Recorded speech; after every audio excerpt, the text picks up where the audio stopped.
বিএমএসএ সাংস্কৃতিক অনুষ্ঠানের মঞ্চে চিকনি চামেলি গান পরিবেশনকে ঘিরে রাজনৈতিক তরজা তুঙ্গে দুর্গাপুর শিল্পাঞ্চলে। সম্প্রতি দুর্গাপুর প্রজেক্ট লিমিটেড কারখানার কলোনিতে ভারতীয় মজদুর সংঘের একটি কার্যালয় উদ্বোধন করা হয়। অভিযোগ, সেই অনুষ্ঠানের মঞ্চে সাংস্কৃতিক অনুষ্ঠানের নামে অপসংস্কৃতি তথা অশ্লীল অঙ্গভঙ্গি করে হিন্দি ছবির চিকনি চামেলি গান পরিবেশন করা হয় বলে সোশ্যাল মিডিয়ায় যা নিয়ে শুরু হয়ে যায় বিএমএস এর স্থানীয় নেতৃত্বের বিরুদ্ধে নানা রকমের বিদ্রোহ।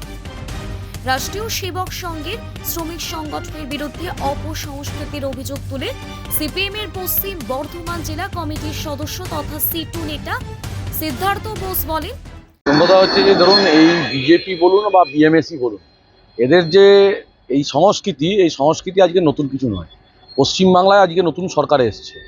এর আগে পশ্চিমবাংলার বাইরে যে সমস্ত রাজ্যে এই সরকার আছে, এই সমস্ত বিজেপি এবং বিএমএস এর নেতাদের মদের বোতল এবং সেই সমস্ত রুমে কারা কারা থাকছে এবং তাদেরকে নিয়ে যে কি আনন্দ উপভোগ করছে এটা আমরা জানি। এটা হচ্ছে যে বিজেপি যে সংস্কৃতি পশ্চিমবাংলার মাটিতে নিয়ে আসছে, এই সংস্কৃতি পশ্চিমবাংলার মাটিতে থাকার কথা নয়।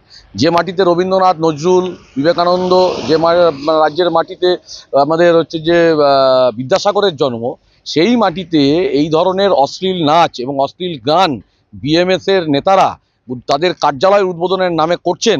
এটা হচ্ছে যে সুস্থ সংস্কৃতির বাতাবরণ নয় বলে আমরা মনে করি। এই অপসংস্কৃতিকে আমদানি করছে কিন্তু বিজেপি। এবং গোটা কয়েকদিন আগেও দুর্গাপুর গভর্নমেন্ট কলেজেও একই ঘটনা আমরা দেখেছি।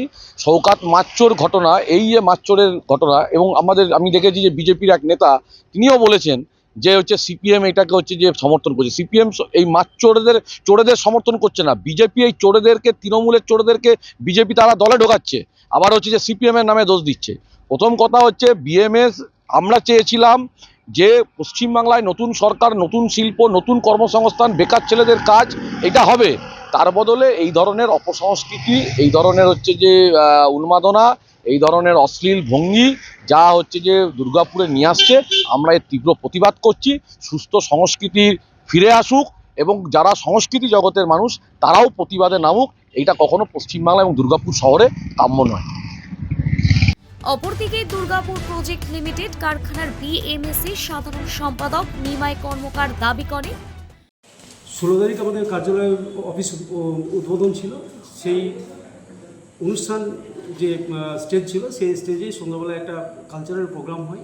সেই প্রোগ্রামটা কলোনিবাসীদের অনুরোধেই এটা হয়। তো এই একটা গানকে নিয়ে এই কুরুচিকর যে মন্তব্য, এটার কোনো মানেই হয় না। এবং যারা এটাকে কুরুচিকর বলে আখ্যায়িত করছেন বামফ্রন্ট থেকে, তো ওনাদের যে নিজ মানসিকতা, এই নিজ মানসিকতার পরিচয় ওনারাই দিচ্ছেন।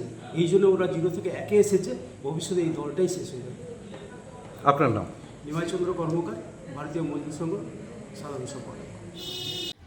ভাইরাল ভিডিও প্রসঙ্গে নিজের প্রতিক্রিয়া দিতে গিয়ে দুর্গাপুর পশ্চিম বিধানসভা কেন্দ্রের বিজেপি বিধায়ক লক্ষণ চন্দ্র ঘরুই বলেন, ভারতীয় মজদুর সংঘ সারা ভারতবর্ষে বড় ট্রেড ইউনিয়ন। আমি ছিলাম সেই প্রোগ্রামে, একটা অফিস উদ্বোধন করেছেন ডিপিএলে। এখন কী গান বাজিয়েছে, কে গান বাজিয়ে দিল জানা নেই। এই গানটাকে কেন্দ্র করে সিপিএম ওদের পায়ের তলায় মাটি নেই, তারা কোনো কাজ নেই। 35 বছর ধরে বাংলাকে লুট করেছে, বাংলাকে ধ্বংসাত্মক রাজনীতি করেছে, কেটে কেটে যে পরে ভেঙে দেওয়া গুঁড়ি দেওয়া করেছে, কারখানা তালা মেরে দিয়েছে, ইন্ডাস্ট্রি পালিয়ে গেছে। এখন আবার পুরনো যদি ফিরে পাওয়ার চেষ্টা করছে, তাই সামান্য গানকে কেন্দ্র করে রাজনীতি শুরু করেছে। মানুষ প্রত্যাখ্যান করেছে, চিন্তার কারণে যারা গান বাজিয়েছে আমরা খবর নিয়ে দেখবো কোথা থেকে কী হয়েছে না হয়েছে। কিন্তু আমাদের সংস্কৃতি, কালচার বাংলার যেটা আছে সেটা আমরা আনার চেষ্টা করছি।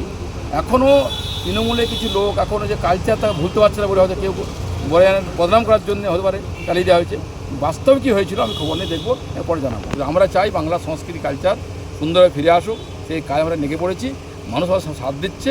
আগামী দিনে বাংলার এই সংস্কৃতি, কালচার পরিবর্তন করে বাংলাকে আমরা সমৃদ্ধ জায়গায় নিয়ে যাবো, সোনার বাংলা গড়বো। আর সোনার বাংলা গড়তে সবার মানুষকে এগিয়ে আসতে হবে, সবার সাহায্য করতে হবে। এই নোংরামি করে কিছু লাভ নেই।